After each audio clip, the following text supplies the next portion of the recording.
Mga mahal na kapatid, ilang araw mula ngayon ay ipagdiriwang po ng maraming mga tao ang tinatawag na Christmas o Pasko na para sa kanila ay kinikilala nila ito na kaarawan daw, kapanganakan ng ating Panginoong Hesukristo. Bagamat tayo bilang mga Iglesia ni Cristo ay nais din nating alalahanin, ipagdiwang ang kapanganakan ng Panginoong Kristo. Subalit, naituro sa atin na sa kasaysayan, maging sa banal na kasulatan, ay wala namang patotoo. Walang nakakaalam sa eksaktong araw o petsa ng kapanganakan ng Panginoong Kristo. Subalit, marami pong pangkatin ng mga relihiyon maging noon at ngayon na nag-aangkin na sila'y nakarating sa tunay na pagkakilala sa ating Panginoong Kristo. Kaya sila daw ang mga taong tunay na kay Kristo. Ang paniniwalang ito nagtutulak sa kanila para mag-angkin na meron din silang kakayahan na maakay nila ang kanilang kapwa-tao tungo sa kaligtasan. Pero kung susuriin natin sa kanilang pag-aangkin, ay tahasan naman nilang hindi tinatanggap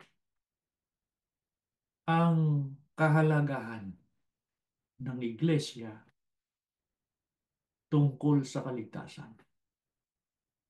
Hindi sila sumasampalataya, hindi sila naniniwala na kailangan ng tunay na iglesia tungkol sa kaligtasan. At ang nakalulungkot, mga kapatid, ay merong mga kaanib na ngayon ay nagtataglay ng gayon din paniniwala. Kaya nga po yung iba ay nagtatag na ng sarili nilang iglesia. Ang tanong natin ang mga gayong tao kaya ay tunay na tinatanggap ang ating Panginoong Kristo? Tunay kaya nilang madadala ang tao sa kaligtasan? Upang makatiyak po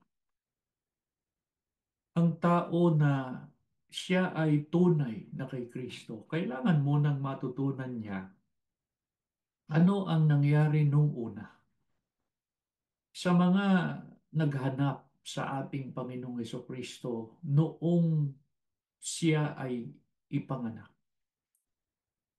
At ang isa pang tanong ay, paano nasumpungan siya ng mga pantas na lalaki?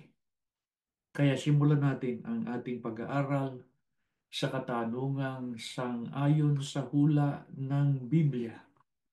Paano po nalaman ng mga bansa ang kapanganakan ng Panginoong Kristo? At paano siya nasumpungan ng mga pantas na lalaki? Pakinggan ninyo sa Isaiah 60, ang talata po ay 3. At ang mga bansa ay paroroon sa iyong liwanag, at ang mga hari sa ningning ng iyong sikat. Batay sa hula, paano po nalaman ng mga bansa ang kapanganakan ng Panginoong Kristo? Paano siya natagpuan ng mga lalaking pantas? Ang sabi po sa ating binasa, ang mga bansa ay paroroon sa iyong liwanag, at ang mga hari sa ningning ng iyong sikat. Sa makatwid, mga kapatid, sa pasimula pa lamang na sa ang tao ay nais hanapin ang Panginoong Hesukristo, kailangan nilang magabayan ng liwanag o ng ningning. Pag-aralan natin, alin itong liwanag? Alin itong sikat ng liwanag? Nagagabay sa mga naghahanap sa ating Panginoong Kristo. Mateo 2:1 hanggang 2, tuloy natin ng 9 hanggang 11.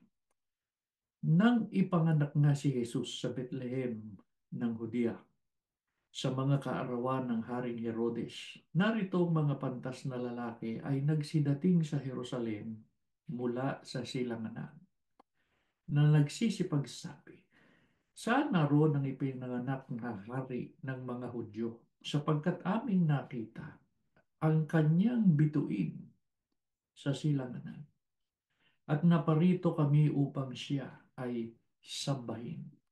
At pagkarinig sa hari ay nagsiyaon ng kanilang lakad, at narito ang bituing kanilang nakita sa silanganan, ay nanguna sa kanila hanggang sa sumapit at tumigil sa tapat ng kinaroroonan ng sanggol.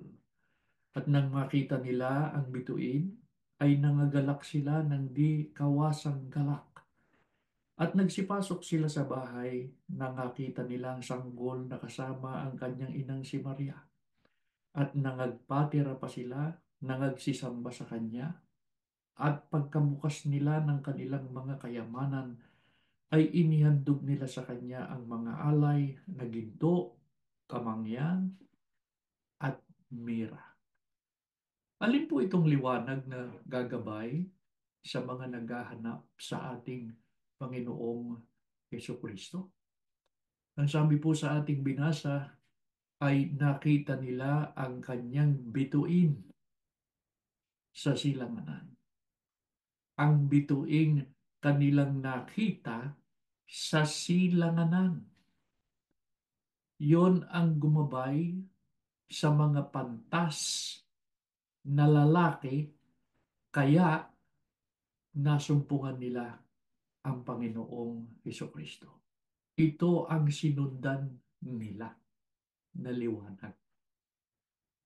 At meron lang din kaming nais ipakita, ipapansin dito sa ating binasa, na wala pong binabanggit dito na eksaktong bilang ng mga pantas na lalaki. Basta ang banggit ng Biblia ay mga pantas na lalaki. Ngayon, pag-aralan natin, ano po nangyari naman nang merong magtanong sa mga eskriba? Yung mga eskriba noon ang katumbas niyan ay mga tagapanguna sa relihiyon. Ano nangyari nang may mga nagtanong sa eskriba na wala namang patnubay ng Diyos? Walang kinalaman ng Diyos sa kanila. Paanong nangyari nung may nagtanong sa kanila kung nasaan ang ipinanganak na Kristo? Sa 2:3 hanggang 6.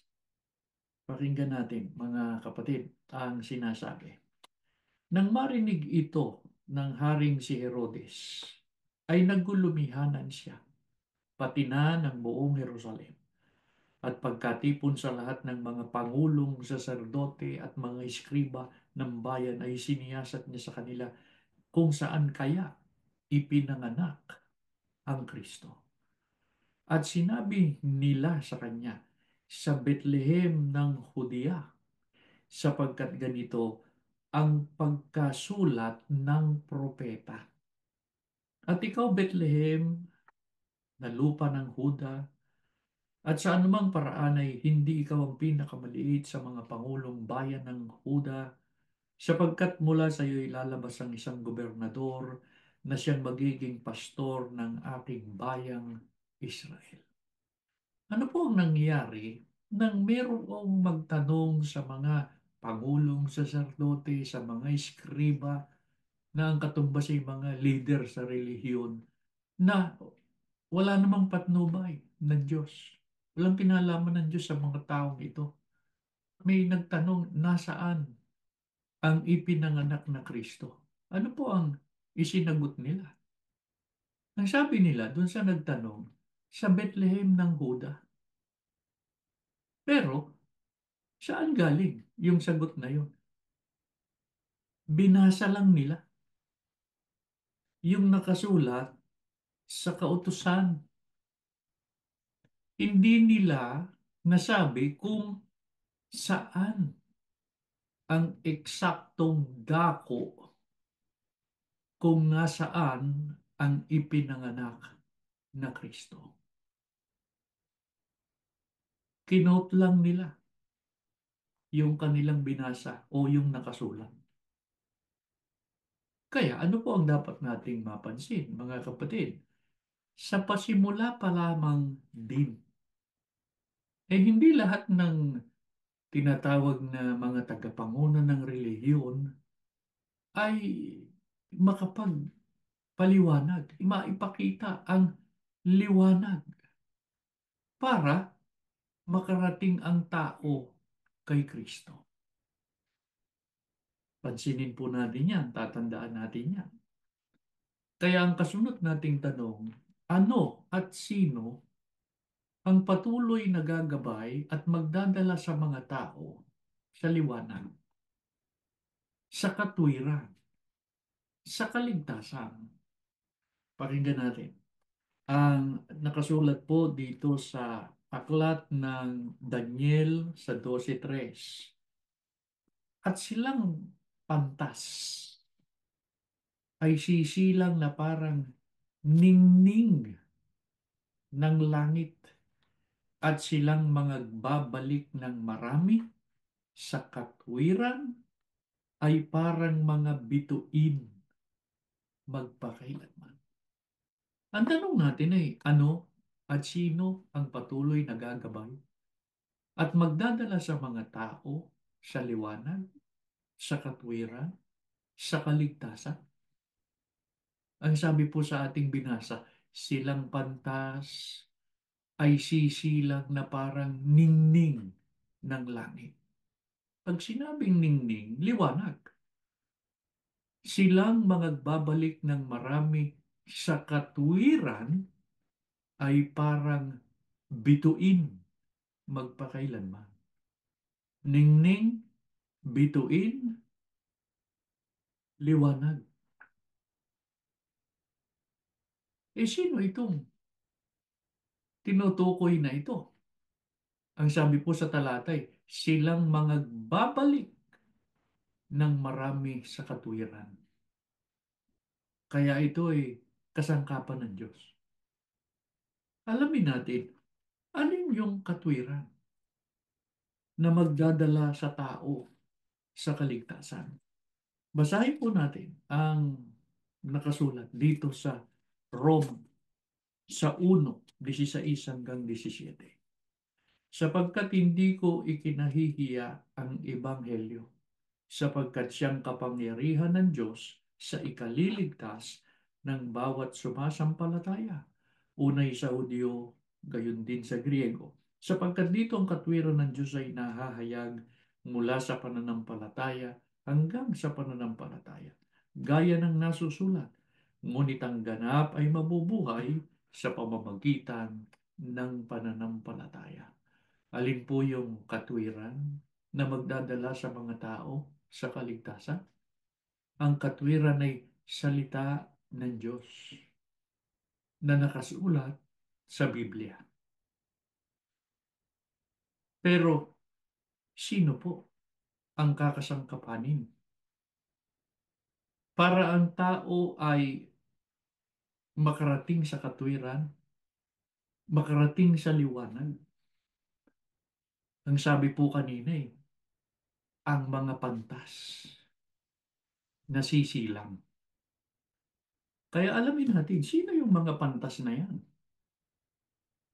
na nakakaalam ng katwiran o ng mga kalooban ng Diyos na nakasulat sa Biblia? Malakias 2:7. Sapagkat ang mga labi ng saserdote ay dapat mag-ingat ng kaalaman at kanilang marapat na hanapin ang kautusan sa kanyang bibig sapagkat siya ang sugo ng Panginoon ng mga hukbo. Sino po yung tinutukoy na mga pantas na sila ang kakasangkapanin para magbalik sa marami sa katwiran o sa mga kalooban ng Diyos? Walang iba kundi ang sugo ng Diyos. Ang sabi po ng talatang ating binasa, nasa labi ng sugo ang mga kalooban at kautusan ng Diyos. Sila ang dapat hanapin, sila ang dapat sangguniin pagka ang pag-uusapan ay kalooban ng Diyos. Maaari pong sabihin ng iba na yan namang binasa niyo sa panahon niya ng bayang Israel. Nung una yan, panahon niya ng mga unang lingkod ng Diyos. Kaya ang tanong natin, sa panahong Kristiyano ba, mga kapatid, saan natin matatagpuan ang mga sinugo, yung mga liwanag, at ang iba pang termino ay ang mga bituin? Pakinggan natin sa Apokalipsis sa 1:20. Ang hiwaga ng 7 bituin na iyong nakita sa aking kanang kamay at ng 7 kandilerong ginto, ang 7 bituin ang mga anghel ng 7 iglesia at ang 7 kandelero ay ang 7 iglesia. Sa panahong Kristiyano, mga kapatid, saan natin matatagpuan ang mga bituin o ang mga sinugo ng Diyos? Ang sabi sa talata, ang 7 bituin ay ang mga anghel ng 7 iglesia. Sa mga tuwid, nasa iglesia. Mga kapatid, meron bang anghel o sinugo ang Diyos sa mga huling araw na ito na magdadala sa atin sa tunay na pagkaunawa sa ating Panginoong Kristo at sa katwiran ng Diyos? Basahin natin agad ang sagot. Apokalipsis 7:2 hanggang 3. Ganito po ang pahayag sa atin. At nakita kong ibang anghel na umaakyat mula sa sikatan ng araw, na taglay ang tatak ng Diyos na buhay, at siya'y sumigaw ng tinig na malakas sa 4 na anghel na pinagkaloobang maipahamak ang lupa at ang dagat, na nagsasabi, huwag ninyong ipahamak ang lupa kahit ang dagat, kahit ang mga punong kahoy, hanggang sa aming matatakan sa kanilang mga noo ang mga alipin ng ating Diyos. Ang binasa ko sa inyo, mga kapatid, ay tungkol sa sugo ng Diyos sa mga huling araw. Sumasampalataya tayo na ang kapatid na Felix Manalo ang binabanggit sa hulang ito. Anghel, katumbas ng sugo. Gaano kahalaga ang sugo na mula sa Diyos? Katumbas, sila yung mga bituin. Sila yung mga kakasangkapanin. Parang marami makabalik sa katwiran. Maihatid sa kaligtasan. Ang sabi, taglay ang tatak ng Diyos na buhay. Kaya ang gawain ng anghel na ito ay magtatatak. Katumbas, mga kapatid, na ipangangaral ang kalooban ng ating Panginoon Diyos. Tayo lang ba ang nagsasabi no, na ang gawain ito ng sugo ay ang pangangaral? Hindi po. Patunayan natin, ano po yung tatak Paano yung pagtatatak at gaano kahalaga ang matatakan? Basahin natin dito sa Efeso, sa 1:13 hanggang 14. Na sa kanya rin naman, pagkarinig ng aral ng katotohanan sa makatuwid, kaya mo narinig, ipinangaral sa iyo. Ito ang trabaho ng sugo ng anghel, na sa kanya kayo rin naman, pagkarinig ng aral ng katotohanan, ng ebanghelyo ng inyong kaligtasan, na sa kanya rin naman, mula nang kayo'y magsisampalataya, ay kayo'y tinatakan ng Espiritu Santo na ipinangako, na siyang patotoo sa ating mana hanggang sa ikatutubos ng sariling pag-aari ng Diyos sa ikapupuri ng kanyang kalwalhatian. Mga kapatid, alin po ang tatak na ito ay taglay ng sugo ng Diyos sa mga huling araw? Ang tatak ay ang Espiritu Santo. Paano po ang pagtatatak? Pangangaral ng salita ng Diyos, kalakip ang Espiritu Santo. Tatandaan natin, mga kapatid, lahat pwedeng mangaral. Lahat pwedeng magbuklat nito, magbasa, mag-preach. Pero, hindi po lahat ng nangangaral ay nagtatatak. May nangangaral, siya lang yun. Sa kalooban lang niya yun. Pero ang sugo, hindi po gayon. Ang sugo na mula sa Diyos, pag nangaral, may Espiritu Santo. Mga kapatid, gaano kahalaga yung matatakan? Ang sabi po sa ating binasa, yan ang katibayan ng inyong pagkahirang at pagkaligtas. Sa makatwid, ang napangaralan ng mga tunay na sinugo, nakamtan ang Espiritu Santo. Gaano kahalaga na makamtan ng Espiritu Santo? Yan ang katibayan na ikaw ay sa Diyos at ikaw ay may pag-asa sa kaligtasan. Gaano kasama pagka ang pinakinggan ng tao ay hindi naman sugo. Napangaralan lang siya.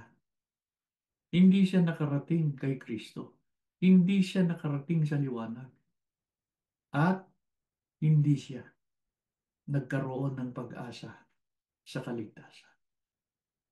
Bakit po kaya ang mga natatakan sa pamamagitan ng pangangaral ng sugo ay nakatitiyak ng kaligtasan na nakay Kristo Jesus? Sa Kolosas 1:12 hanggang 14, na nagpapasalamat sa Ama na nagpaging dapat sa atin upang makabahagi sa mga mana ng mga banal sa kaliwanagan, na siyang nagligtas sa atin sa kapangyarihan ng kadiliman at naglipat sa atin sa kaharian ng anak ng kanyang pag-ibig, na siyang kinaroroonan ng ating katubusan, na siyang kapatawaran ng ating mga kasalanan. Bakit po yung mga natatakan sa pamamagitan ng sugo ay nakatitiyak ng kaligtasan na kay Kristo Jesus?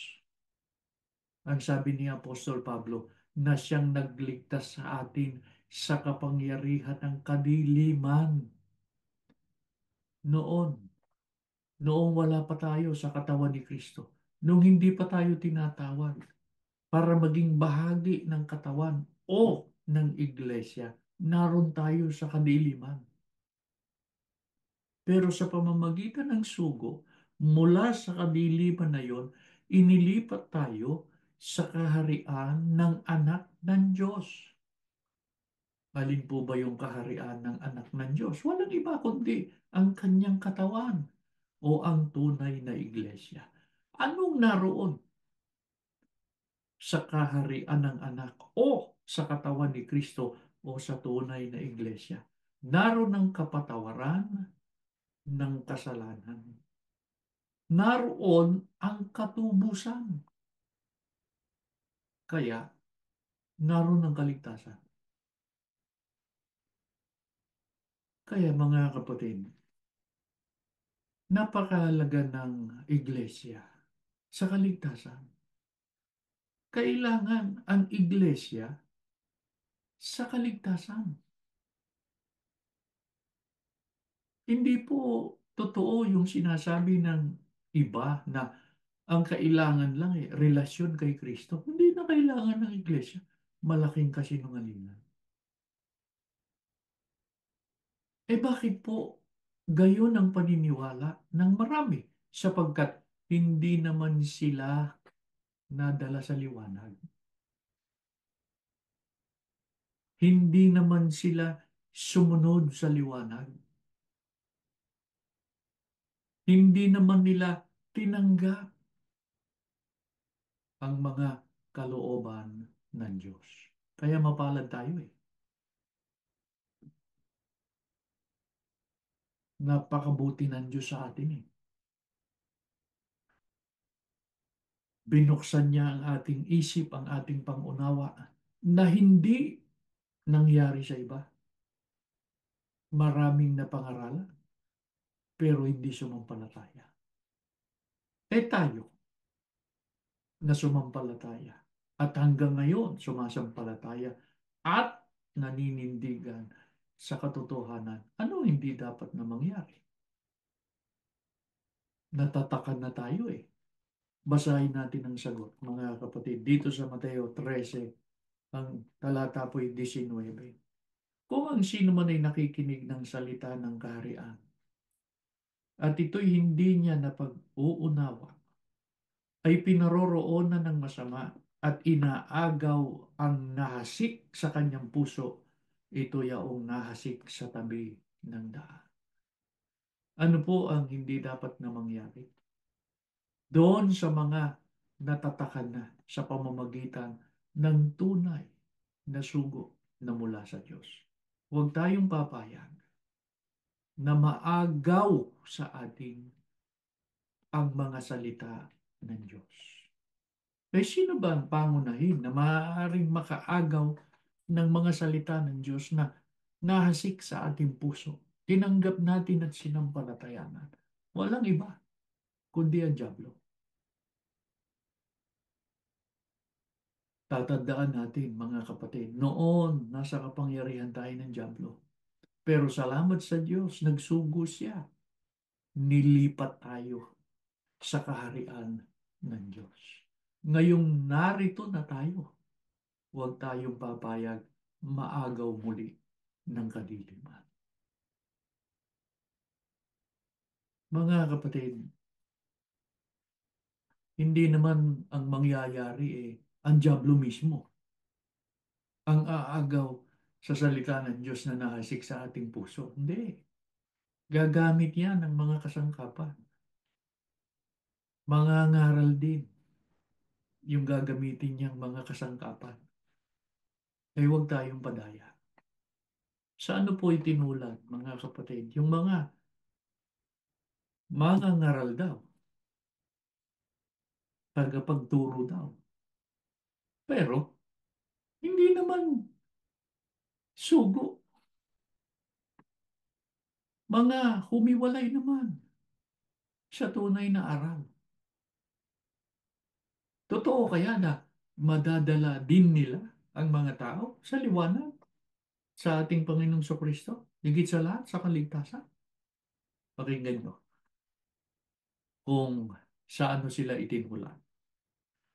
Mga mabangis na alon sa dagat na pinagbubula ang kanilang sariling kahihiyan. Mga bituing gala na siyang pinaglalaanan ng pusikit na kadiliman magpakailanman.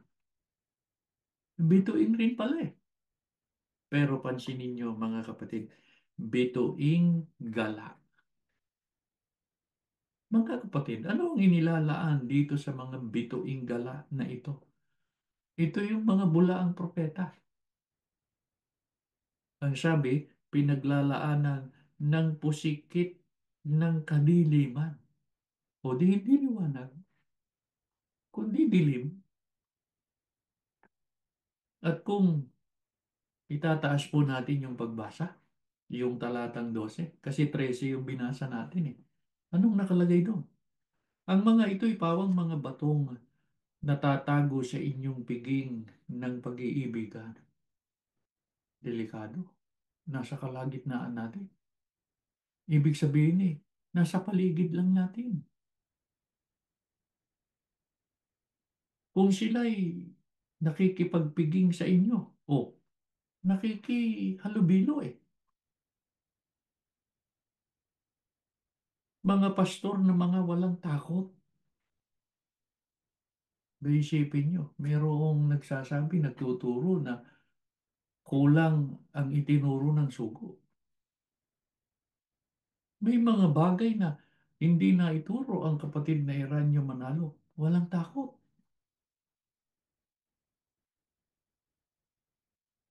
Nakakakilabot, mga kapatid. Mga ordinadong ministro pa naman, yung iba. Walang takot eh. Ano pa? Na nagpapasabsab sa kanilang sarili. Ang puntirya lang ng mga ito, mga kapatid, hindi yung kaligtasan ng mga pinangangaralan. Ang puntirya lang nito, magpasabsab sa kanilang sarili.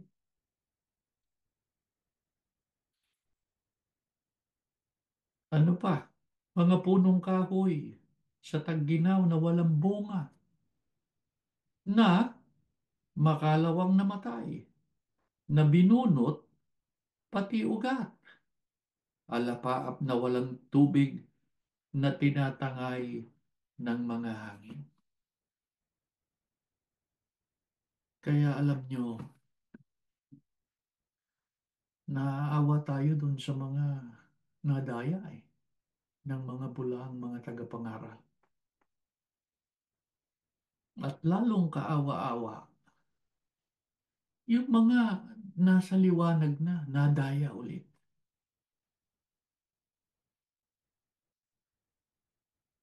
Nilipat ka na eh sa kaharian ng Diyos eh. Sa kaharian ng anak ng Diyos eh. Nandun ka na eh sa tunay na paglilingkod. Nasa tunay ka ng iglesia eh. Nadaya ka ulit.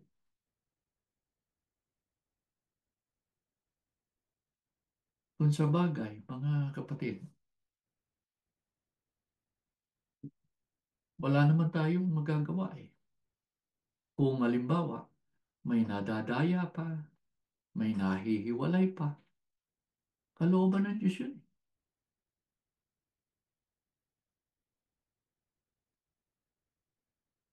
Pero dapat mag-ingat tayo, lalo na sa panahong kadilimang ito.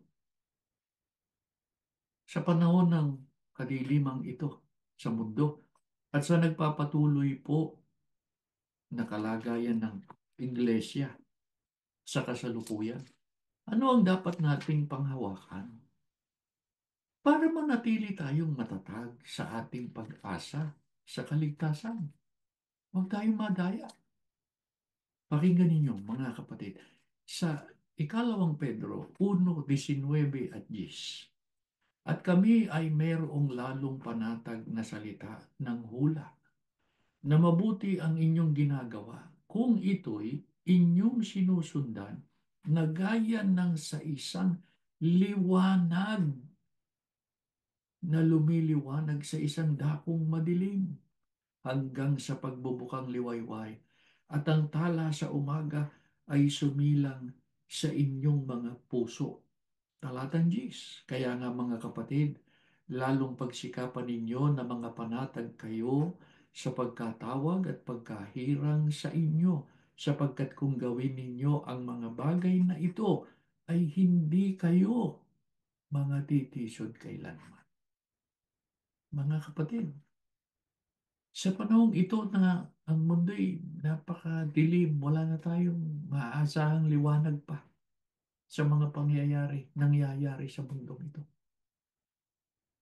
Lalo na sa panahon na ang iglesia patuloy na binabagabag ng napakalaki at napakabigat na pagsubok. Anong dapat nating panghawakan para manatili tayong matatag sa pag-asa natin at sa mga pangako ng Diyos? Ang liwanag po ng sinabi ni Apostol Pedro. Ang sabi niya, meron tayong panatag na salita ng hula. Mabuti ang ginagawa ninyo kung ito'y sinusundan ninyo na gaya ng isang ilawan na lumiliwanag sa isang dakong madilim. Ano ba pinag-uusapan natin ngayon? Hindi ba liwanag? Hindi ba ningning? Hindi ba katwiran? Hindi ba kalooban ng Diyos? Alam mo na yan eh. Susundan mo na lang. Gaano kahalaga, mga kapatid?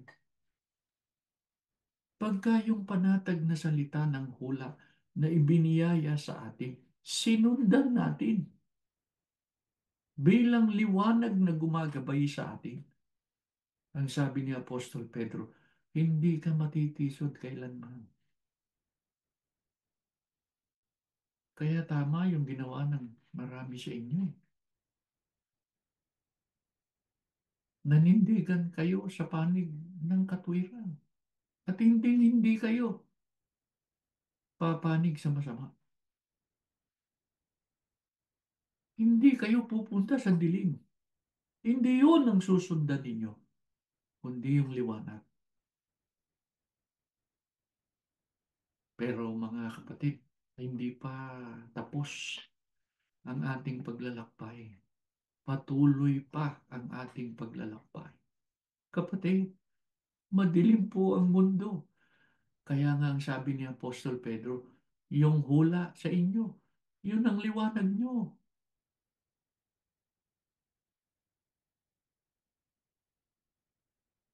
Tandaan natin,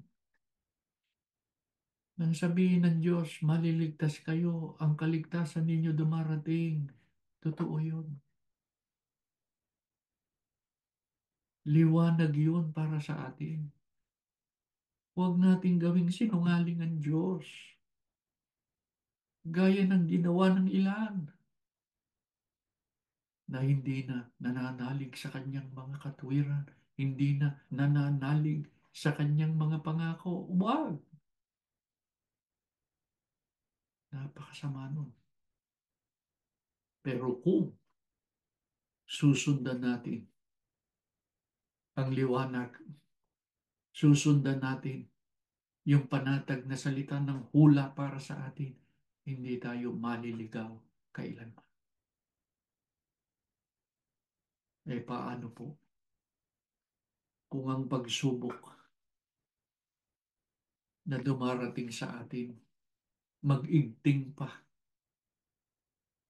Sabihin natin, lumala pa, bumigat pa, na ang dulot nito sa iba ay panghihina. Pakinggan natin ang mga huling talata na aking babasahin sa awit 31:9-16. Maawa ka sa akin, O Panginoon, sapagkat ako'y nasa kahirapan.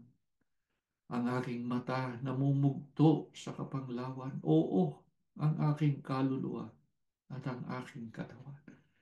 Sapagkat ang aking buhay napupugnaw sa kapanglawan at ang aking mga taon ay sa pagbubuntong hininga. Ang aking lakas ay nanlulupaypay dahil sa aking kasamaan at ang aking mga buto nangangatog. Dahil sa lahat ng aking mga kaaway, naging kaduwagian ko o lubhanga sa aking mga kapwa at takot sa aking mga kakilala. Silang nakakakita sa akin. Sa labas ay tinatakasan ako at nililimot sa pag-iisip na parang patay na tao. Ako'y parang basag na sisidlan sapagkat aking narinig ang paninirang puri ng marami kakilabutan sa bawat dako. Samantalang sila'y nagsasangguniang magkakasama laban sa akin. Kanilang pinagsisikapang alisin ang aking buhay. Ngunit tumiwala ako sa iyo, O Panginoon. Aking sinabi, ikaw ay aking Diyos. Ang aking mga kapanahunan ay nasa iyong kamay. Iligtas mo ako sa kamay ng aking mga kaaway at sa mga nagsisibusik sa akin. Ano po ang dapat nating gawin? Sakaling ang mga pagsubok na ating dinaranas, kung pagkaminsan nagdudulot sa atin ng panghihina, manalangin tayo sa Diyos, mga kapatid. Hingin natin ang kanyang basbas, ang kanyang tulong. Sabihin natin sa Diyos, huwag niya tayong pababayaan. Mga kapatid, huwag tayong matakot. Huwag tayong mabalisa. Huwag tayong masiraan ng loob pagka dumaraan tayo sa pagsubok. Kahit pa dumating ang pagkakataon na para bagang wala na tayong masulikan, kahit saan tayo lumingon, parang wala tayong maaasahang tulong.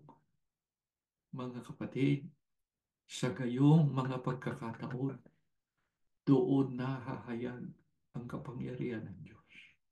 Maniwala kayo. Sumampalataya kayo dyan. Subok na natin ang Panginoon Diyos. Kaya inihiling namin sa Diyos, mga kapatid, yung inyong panata, huwag ninyong ititigil. Huwag kayong papayag matatapos ang araw ni hindi kayo nakapanalangin. At pagka nananalangin kayo sa Diyos, sabihin niyo sa Ama, huwag niya kayong pababayaan. Tulungan kayo sa inyong buhay, sa inyong paninindigan. At nangangako naman kami, mga kapatid, patuloy namin kayong ilalapit sa Diyos. Patuloy namin kayong ipapanalangin sa Diyos. Ipagmamakaawa namin sa Ama na lagi bantayan kayo. Sumain niyo siyang lagi sa inyong paglalakbay at lagi niyang dinggin ang inyong mga pananalangin. Tumayo kayo at tayo'y lalapit sa Diyos. Amang nasa langit, salamat ng marami sa iyo. Ginamit mong kasangkapan ang aming pagtitipon para muli paalalahanan mo kami na kami nasa tamang landas. Wasto ang aming ginagawa, sang-ayon ito sa iyong mga kalooban. Hinihiling namin, Ama, palakasin mo kami sa pagkakataong ito. Iparamdam mong muli sa amin na hindi mo kami pababayaan kahit pa sa panahon ng kawalang pag-asa. Doon ka lalong mahayag sa amin ang iyong kalwalhatian upang lalong mahayag ang iyong kapangyarihan sa buhay ng bawat isa sa amin. Ama Diyos, salamat. Ipinakita mo sa amin ang iyong kabutihan, ang iyong pagliligtas, at ang iyong malapay na pag-ibig. Kami mismo ang nakasaksi, Ama, kung paano mo kami pinagmalasakit. Wala kaming maitutumbas sa lahat ng iyong mga kabutihan.